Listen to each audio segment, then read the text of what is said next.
Alors vous, je sais pas, mais moi je trouve que quelque part on vit un petit peu dans une civilisation de la compétition, parce que c'est toujours trop petit, toujours plus grand. Je vois pas pourquoi. Ce qui est petit est mignon. Bon, alors peut-être pas pour l'atelier, hein. Pour l'atelier, peut-être qu'il vaut mieux plus grand.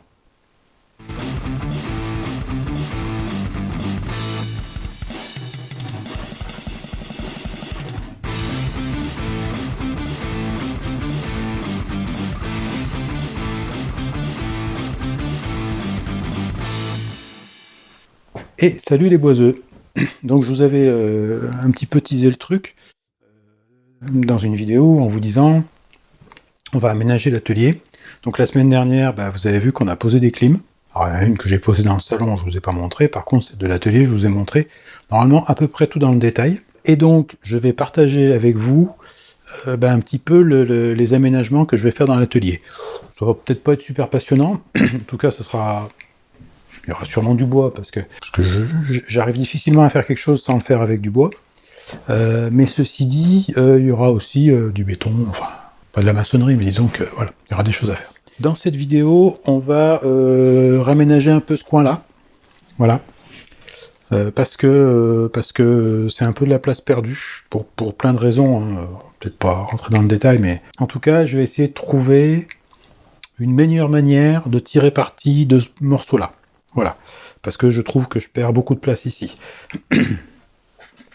Là, j'y fais rien de particulier, donc ça prend de la place. Ce meuble-là, il est très profond. Je pense que c'est une connerie, hein, d'ailleurs. Je l'ai fait trop profond, à mon avis. Je verrai si je peux corriger le tir, mais j'ai des gros doutes. Ou alors le déplacer, je ne sais pas. Je vais voir. Et en tout cas, ça me manque cette place pour faire plein de choses. En face, là, j'ai l'aspirateur. Hein, vous voyez pas, mais là, de ce côté-là, il y a l'aspirateur centralisé. Donc voilà, lui, il va pas bouger. Là, il y a la scie à ruban. Elle va pas bouger non plus, en tout cas, elle va pas bouger beaucoup plus que 20 ou 30 cm. Je vais la reculer un petit peu, peut-être par là. Je suis pas encore sûr, ça va dépendre de ce qui va se passer là-bas. Mais ça, on verra plus tard. Vous voyez un petit peu le bazar qui est là-bas. Mais en tout cas, voilà, je voudrais aménager ce coin-là, sachant, bien entendu, parce que sinon, c'est pas marrant, que ce mur-là est pas droit. De toute façon, des murs droits, j'en ai pas. Comme ça, c'est réglé. J'ai pas de mur droit, notamment parce qu'il y a une espèce de débord ici, mais peut-être qu'on peut en tirer parti. Donc, dans un premier temps, je vais débarrasser un petit peu tout ça. Je vais virer le pantographe. Le pantographe, j'avais fait une vidéo dessus. Je vous laisse la regarder. Je vais essayer de vous mettre l'URL dans la description.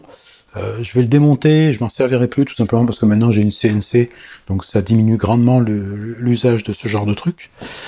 Mais j'ai été bien content de le fabriquer, puis je me suis bien amusé, puis j'ai fait des trucs sympas avec. Qui est là-haut, ça servait avant pour ma toupie. C'est un truc que j'avais fait pour mon ancienne toupie, pour suspendre le guide d'équerre en fait, hein, le chariot à teutonner, parce qu'il prenait pas mal de place et qu'il fallait bien que je le mette quelque part. Donc je l'avais suspendu là, donc ça je vais l'enlever. Là où il y a un crochet que j'utilise pour des lames de scie à ruban, tout ça on va évacuer. Je vais les stocker plus par là-bas, plus proche de la scie on va dire, ou peut-être même sur le côté de la scie, je vais voir ça.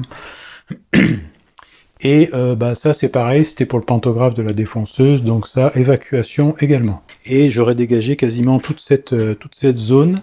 La perceuse à colonne, pour l'instant je vais la laisser, mais à l'usage, elle va aussi disparaître de là. Je sais pas exactement comment je vais la mettre, mais il faut que j'y trouve une place qui me tienne moins de place justement que là, parce que ça tient beaucoup trop de place pour un appareil que j'utilise pas très souvent. Donc je vais la changer, hein, parce qu'elle tourne pas très rond, et que je vois pas très bien comment je pourrais corriger ce truc. Bon, c'est une chinoiserie, hein, on le voit, la marque c'est Sideris. Je pense qu'ils ont voulu faire une imitation de Sideric, mais c'est pas la même qualité, on va dire. Voilà, donc on va débarrasser tout ça, et puis on va voir après comment est-ce qu'on peut faire un petit peu mieux et aménager ça. Voilà, un petit peu comme quand j'avais aménagé la zone d'affûtage.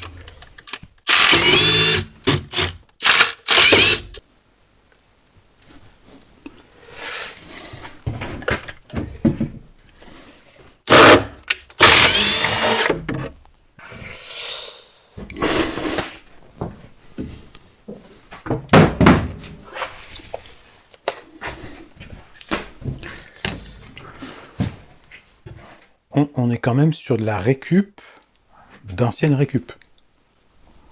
Je tiens à préciser, il y a du recyclage quand même là derrière. Mais bon là cette fois, ça va partir à la poubelle. Le massif, hein, je mets à la chaudière, les chutes et tout. Et puis ben pour cette partie-là, c'est de l'agglo, alors je m'en débarrasse en déchetterie quand je peux. Voilà. Et l'agglo, j'essaie de plus en acheter. Donc, démontage de ça. Lui, bah, je sais pas encore comment je vais faire parce que il est assez lourd, il est plein de quincaillerie. C'est quand même des trucs qui sont rangés dedans. Mais d'un autre côté, il tient beaucoup de place pour l'utilité que j'en ai. Donc il va falloir que je réfléchisse très sérieusement à son avenir. Mais il y a peut-être quelque chose à faire. On va voir. Alors ici j'ai des évacuations d'eau. Je pourrais mettre un évier ici si je voulais. Le truc c'est que j'en ai pas du tout besoin. Alors juste pour info, toutes les vis au fur et à mesure, je les re-range par taille, je les trie, et je les mets dans la boîte qui correspond à leur taille. Et je les réutilise. Sauf dans le cas où j'ai tué les têtes. Dans ce cas-là, bah, tant pis, elles partent à la poubelle. Mais là aussi, question d'économie. Hein. Voilà, bon, bah, je continue. Alors, je sais plus si je l'ai déjà dit ça, mais ce que je vais enlever là-haut, en fait, c'est le support qui me servait pour l'ancien outillage de l'ancienne toupie. Tout ça étant ancien.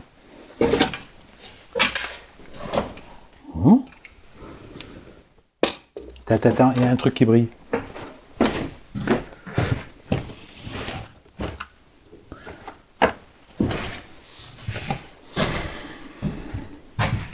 C'est un trésor, c'est une PZ2 toute neuve. Allez hop, elle va avec les autres PZ2 toutes neuves.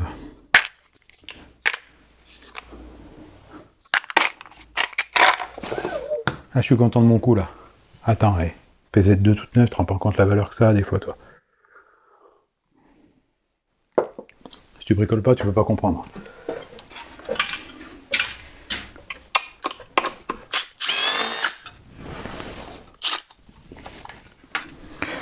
Et mais je payais pas les vis à cette époque ou quoi?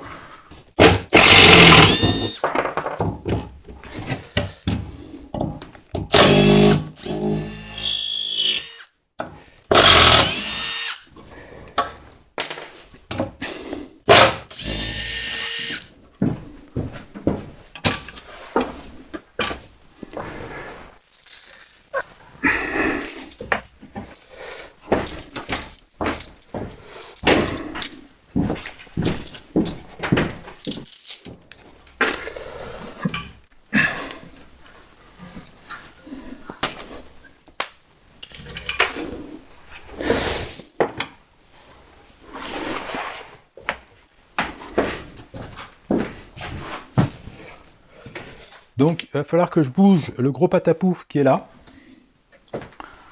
Et pour bouger le gros patapouf qui est là, j'ai acheté des roues. Mais des roues un peu spéciales, puisque c'est des roues qui permettent de soulever un meuble, en fait. Hein, il y a un système de levier. Je sais pas si on va bien voir. Mais le système de levier fait que... Tac. Voilà, je vous montre ça, vous allez voir, ça a l'air efficace. On va voir si ça fonctionne. Pardon. Et j'ai pas bu. Heureusement que j'ai pas bu. Si je buvais, qu'est-ce que ce serait? Alors, j'utilise pas la visserie qui est fournie avec, parce que je la trouve un peu légère. Et je préfère la mienne.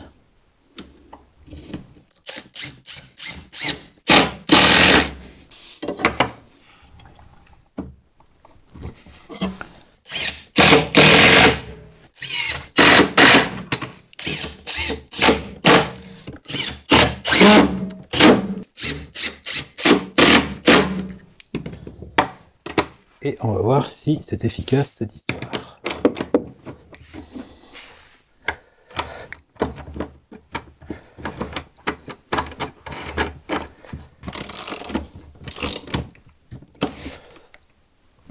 Voilà, on va voir si ça lève.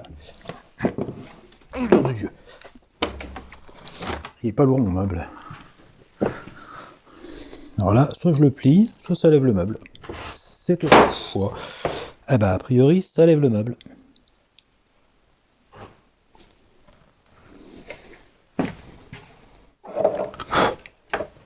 Ça a l'air pas trop inefficace.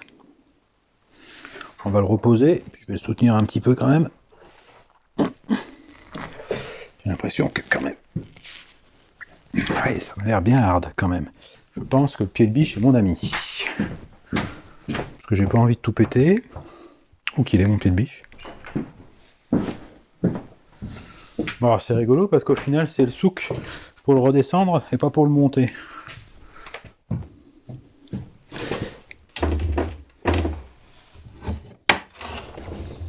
Voilà.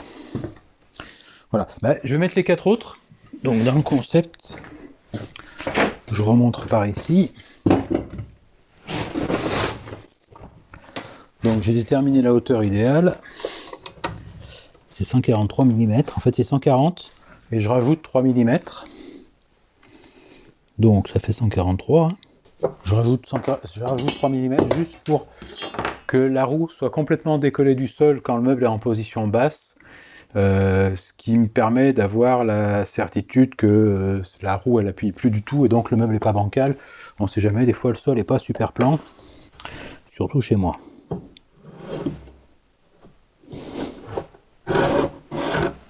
Sachant que derrière j'ai le montant du meuble et j'essaye de ne pas visser dans la joue du tiroir, sinon je vais avoir des petits problèmes pour l'ouvrir.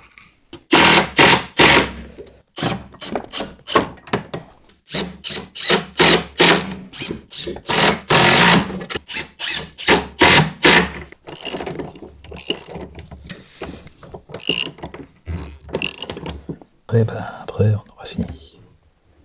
Alors j'ai acheté ça sur Amazon. En principe, j'évite d'acheter de la quincaillerie sur Amazon. Seulement là, j'ai pas trouvé ça ailleurs et puis voilà, ça le fait. Enfin, j'ai l'impression que ça le fait. En tout cas, on va pas tarder à être fixé. Ah oui, tiens, si c'est rigolo parce que j'utilise la visseuse à choc, c'est quand même vachement bien pratique. C'est vachement bien pratique, c'est français ça. Ouais. Donc c'est vachement pratique la visseuse à choc. Et pour la petite histoire, au début je connaissais pas, il y a longtemps. Et la première fois que j'ai vu des ouvriers travailler avec ça, j'ai dit mais qui sont bêtes, ils vissent avec la percussion. En fait non. C'est moi qui ai...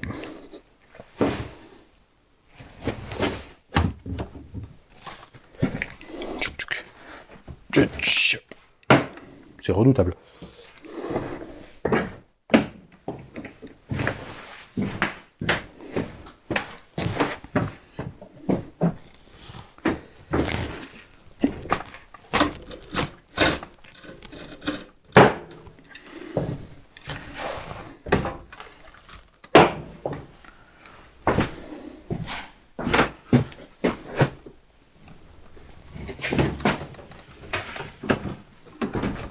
Bah, le moins qu'on puisse dire, c'est que ça fait le job, quoi. Il n'y a pas grand-chose d'autre à dire. Ça lève, puisque c'est ce qu'on demande, et ça roule, puisque c'est aussi ce qu'on demande. Oula, c'est la vitesse là derrière.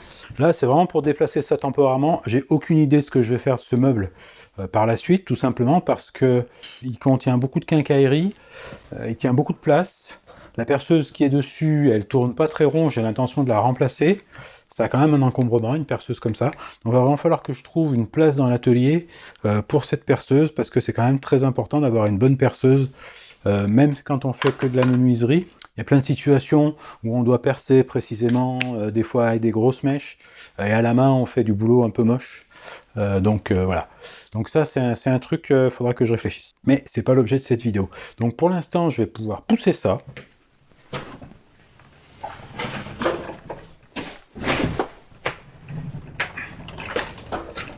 Oh, je trouve des trucs. Ça avait glissé derrière le meuble, ça. Voilà. Puisque maintenant, sur ce mur, je vais mettre du linéaire pour ranger de la quincaillerie. Et quand je dis du linéaire, on va quand même être dans des proportions intéressantes.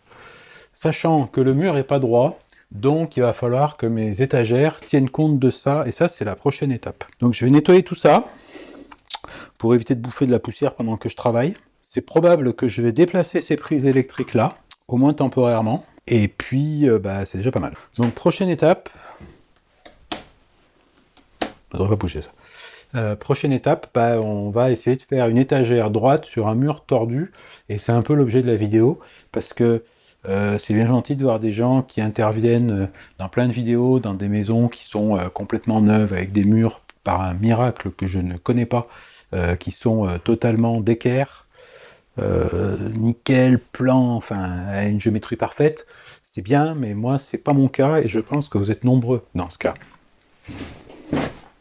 Bon, la balance des blancs va être complètement pourrie, mais c'est pas grave.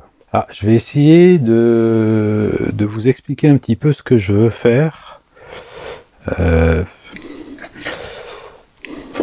Faudrait que je vous montre le plan, en fait, enfin le plan. Je peux appeler ça un plan que j'ai fait. Du coup, je vais faire un petit cadrage sur le plan et je vous montre ça pour vous expliquer un petit peu où je veux en venir avec mon histoire. Donc, ça c'est le plan. Donc, c'est un plan très rapide. Donc, on a 3 montants qui sont très importants pour la structure, puisque c'est eux qui seront fixés au mur principalement, ce qui me permettra de reprendre les charges correctement. Donc, les montants font à peu près 1,30 m de haut. C'est la place dont je dispose sur le mur. Ensuite, bon, au-dessus et en dessous, on a 4 pièces qui vont servir à finir ça proprement. Pour fixer les étagères, en tout cas celles qui ne seront pas amenées à être déplacées, je vais faire des entailles ici dans le bois et ensuite je vais mettre des vis comme ça. Pareil ici. Ce qui fait qu'ici, vous vous doutez bien que je vais avoir un problème pour en mettre une de chaque côté. Là, ça va bien se passer, mais ici, ça va être compliqué. C'est pour ça qu'en fait, ici, je vais venir faire les planches qui sont en haut, elles vont se terminer comme ça, si vous les regardez en coupe. C'est-à-dire que elles vont faire ça, tac, tac. Pareil pour l'autre. Et j'aurai une vis qui traverse comme ça. Alors, je sais, c'est moche, les vis. Ceci dit, là, on est dans l'atelier. Mon objectif, c'est pas de faire des œuvres d'art, c'est de faire quelque chose qui fonctionne, qui tienne et qui me coûte pas trop cher en bois, en vis, etc. Voilà. Donc, ça va être à peu près ça. Là, j'ai prévu des étagères fixes. Tout ça, ce sera fixe, tout ce que vous voyez là. Et ensuite, ici, je vais avoir quelques étagères volantes que je pourrais rajouter et fixer un petit peu où je voudrais avec un système de tasseaux et de vis également. Voilà à peu près le concept du truc. Donc mes montants font 35, sauf celui du milieu qui va faire en fait 7 cm de moins. Et là aussi on va voir après pourquoi. Mais pour l'instant je vais les couper tous à 130 et puis on discutera après. Alors les planches que j'utilise là, c'est de la solive que j'ai récupérée d'un ancien chantier. C'est des chutes de solive parce que je crois qu'il me fallait 4,60 m et que ça existait qu'en 6 mètres chez mon scieur, il me semble que c'est quelque chose comme ça. Et donc ça j'ai récupéré d'un ancien chantier dans la maison là, de plancher. Voilà. L'avantage c'est que depuis le temps qu'elles attendent, elles sont sèches.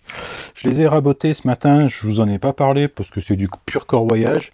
Donc ça me les mène à quelque chose comme 19 de large et 35 d'épais. Donc 19 cm de large et 35 d'épais. L'épaisseur peut paraître importante, mais pour supporter la quincaillerie, on a besoin que ça tienne bien. Voilà. Donc déjà je vais commencer par faire mes 3 montants et les recouper à 130. Tout pile. Je vais quand même aller remesurer mon emplacement pour être sûr que c'est ni trop long ni trop court, parce que si après il faut tout que je raccourcisse, c'est un petit peu dommage. Donc je recoupe mes montants à 130 et ensuite je recoupe toutes mes étagères, pas toutes, pas que je me trompe, sauf 4 qui feront 7 cm de plus. On va voir après pourquoi c'est important. Je rentre pas dans le détail du calcul parce que ça va être assez compliqué, ça va prendre du temps inutilement pour expliquer. On verra au montage pourquoi ça fait ces dimensions-là. Donc, mes montants, je les coupe les 3 à 130, même si, si celui du milieu fera 123 à la fin, mais franchement, je ne vais pas vous embêter avec ça. Par contre, ce qui est important de voir, c'est que quand je vais faire mes coupes, je vais toujours les faire je vais toujours recouper, en fait, je m'arrange pour recouper des deux côtés. Je fais une coupe de propreté d'un côté pour être pile à l'équerre, parce que j'ai coupé avant de corroyer, donc l'équerrage, il est approximatif. Du coup, là, je recoupe propre, et je recoupe de chaque côté pour être d'équerre des deux côtés. Sinon, vous avez un des deux côtés qui peut avoir un faux équerrage. Léger, ça peut être 1 ou 2 degrés, mais ça peut vous embêter.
Donc bien sûr, quand je fais ça, au niveau des protections, je rajoute les lunettes.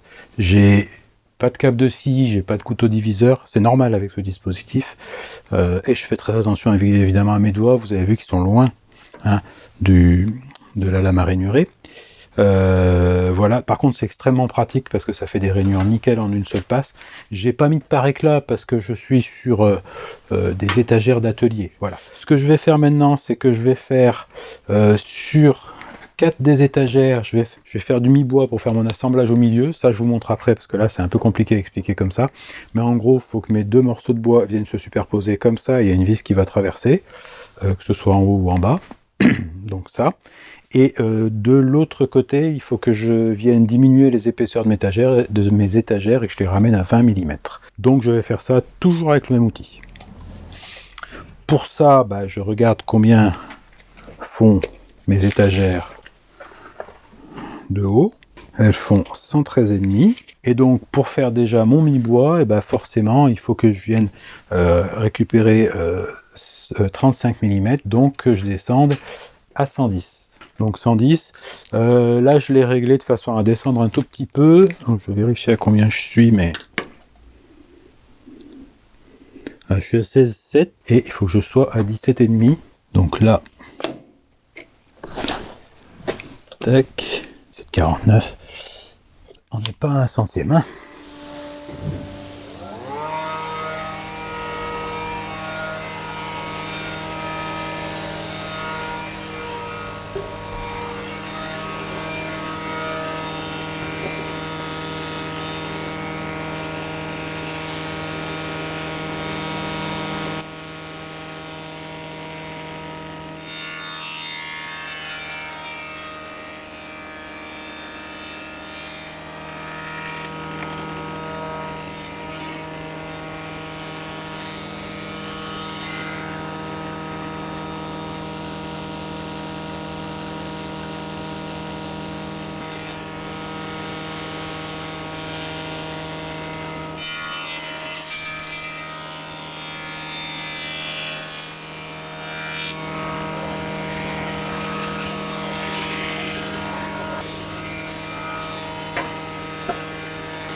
Voilà, donc il me reste juste à recouper le montant central, parce que il est trop grand de 35 mm de chaque côté, et j'avais bien prévu de le recouper à la fin. Là encore, je ne fais pas une explication longue, je vous montrerai après pourquoi il faut que je le recoupe. Et il faut juste pas que je me trompe, le montant central étant celui qui est rainuré des deux côtés. Voilà, donc pour ça, il faut que je démonte le kit de rainurage et que je remonte une lame. Je fais tout ça, je fais ma recoupe et on se retrouve de l'autre côté pour le montage.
Voilà, donc toutes les coupes sont terminées.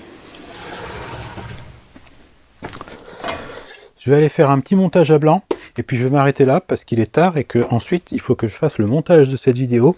Donc la mise en œuvre de cette étagère, vous la verrez sans doute dans une prochaine vidéo, on parlera de l'atelier d'une manière générale. Voilà, mais on va quand même faire un petit montage à blanc histoire que vous voyez ce que ça donne et que je ne suis pas complètement à côté de mes chaussures en ce qui concerne le calcul des dimensions, parce que j'ai fait un peu tout de tête avec un petit crowbar vite fait et que j'ai pu faire des erreurs, donc on va voir si j'ai bon ou si j'ai pas bon.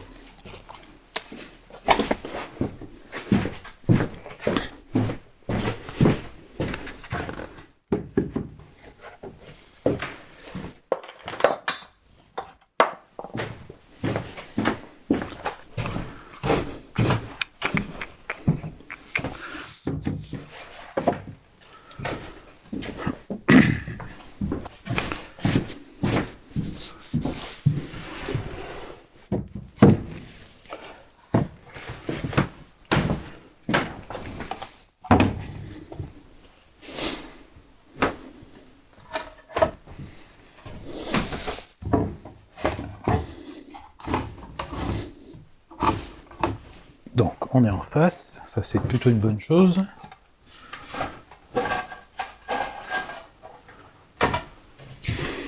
Prendre un petit rabot à main pour ajuster.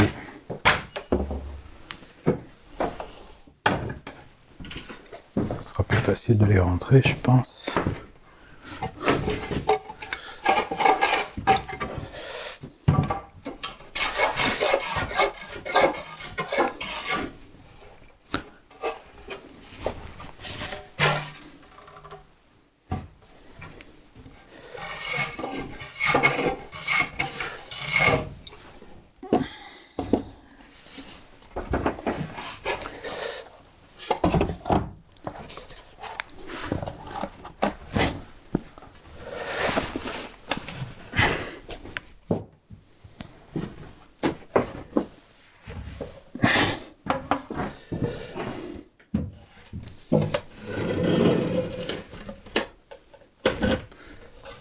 Voilà, petit coup de Guillaume.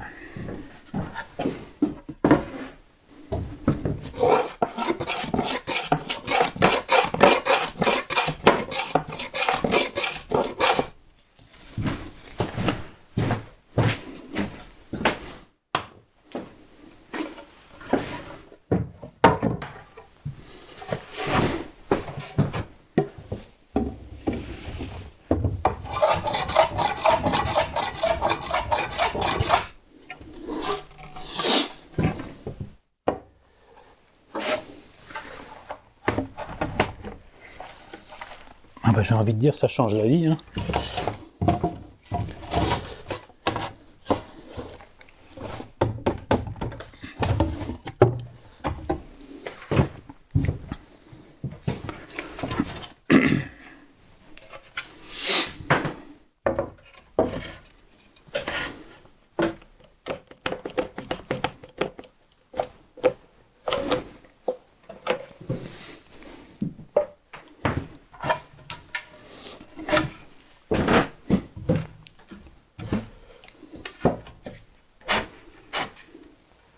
Voilà, donc les dimensions sont bonnes.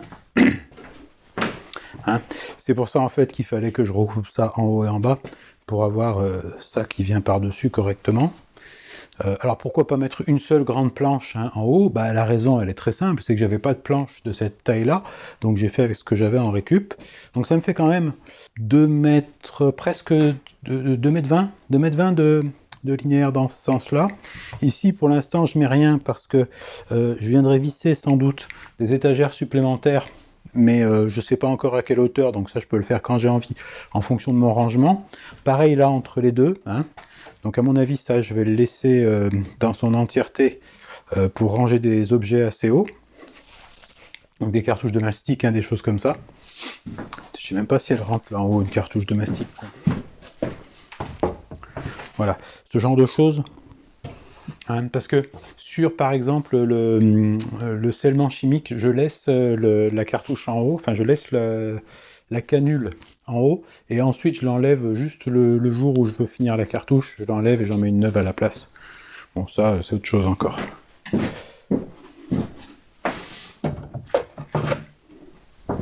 Voilà, donc ça me permettra de stocker ce genre de choses. Alors, petit point particulier, là je les ai mis dans ce sens-là pour l'esthétique, mais pour la solidité, les étagères, il faudrait que je les mette dans l'autre sens. Alors, c'est un peu moins joli parce qu'on voit en haut le petit creux qu'il peut y avoir éventuellement là. Par contre, ça a un énorme avantage, c'est que c'est plus solide puisqu'on repose sur quasiment l'entièreté de l'épaisseur du bois. Ça fait 2 fois que je dis entièreté dans cette vidéo, ça commence à bien faire. Donc voilà, je ne m'étais pas trompé dans mes dimensions, globalement on est pas mal. Ici je vais mettre des vis. Là aussi, je ne fais pas de contreventement, pour une raison très simple, c'est que comme ça va être fixé au mur, il n'y aura pas besoin de contreventer.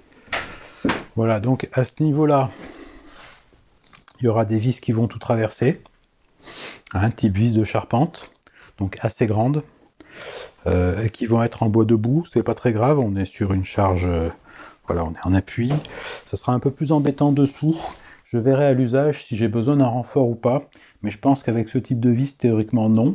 Là pareil, je vais avoir des vis qui vont traverser pour vraiment venir serrer l'assemblage. Je vais vous montrer aussi en gros plan ce que ça donne. Voilà, donc ici je vais avoir des vis qui vont venir comme ça. 2, je pense, c'est suffisant. C'est pour ça en fait que j'ai fait bien attention que ce soit pas en face. Je sais pas si on voit, je sais même pas ce qu'on voit d'ailleurs. Je montre des choses, je sais même pas si on les voit ce que je montre. Voilà, donc que ce soit pas en face. Voilà. Donc là sur les bords, pareil, ça va être des charges en cisaillement sur les vis. Je pense que ça va tenir. Au pire, je peux remettre un tasseau de renfort à l'intérieur, parce que ce qu'il va y avoir sur ces étagères va quand même être lourd, voire très lourd, puisque ça va être essentiellement de la quincaillerie, des choses comme ça, donc des boîtes de vis en linéaire. C'est pour ça que j'ai prévu des étagères assez épaisses. Ça ne devrait pas bouger, j'ai quand même largement dimensionné. Voilà, donc il me restera à la fixer au mur. Je ne vais pas en parler dans une vidéo. Je vais faire ma fixation comme je l'entends, sans doute avec des tasseaux vissés au mur et l'étagère qui vient en appui dessus. Pareil pour le dessous, ce qui permettra aussi de libérer certaines charges. Et pour les dimensions, voilà, donc 2,31 de large et 1,30 m de hauteur. Le but, quand même, dans tout ça, étant de ranger un maximum de choses là-dessus, en hauteur, puisque comme mon mur n'est pas droit, c'est-à-dire qu'il descend et ensuite il y a un retour comme ça, sur les 19 cm, en fait, j'ai envie de dire, je n'en paye que 9. C'est-à-dire que ça vient d'empléter que 9 cm. Donc ça va me permettre de gagner énormément de place, de libérer des étagères de l'autre côté, parce qu'ensuite, je vais encore une fois réaménager le bout qui est là-bas, également. C'est tout, et ça va me faire une place libre ici, qui est assez grande, et j'en aurai bien besoin pour pas mal de projets et de choses que je veux faire bientôt, mais ça on en reparlera encore une fois dans d'autres vidéos. Chaque chose en son temps. Donc là, même si rien n'est vissé, rien n'est monté, bah l'air de rien, elle tient debout quand même l'étagère, et en termes de charge, je suis pas trop inquiet, ça devrait pas bouger tout de suite. Voilà, donc là pour l'instant je vais démonter tout ça. Et puis si vous voulez bien vous barrer de mon Chantier atelier, ce sera gentil à vous parce que j'ai encore plein de trucs à faire, dont le montage de cette vidéo avec des rushs qui prennent une place phénoménale sur les disques durs, mais ça, c'est pas votre problème. Voilà. Barrez-vous, hein.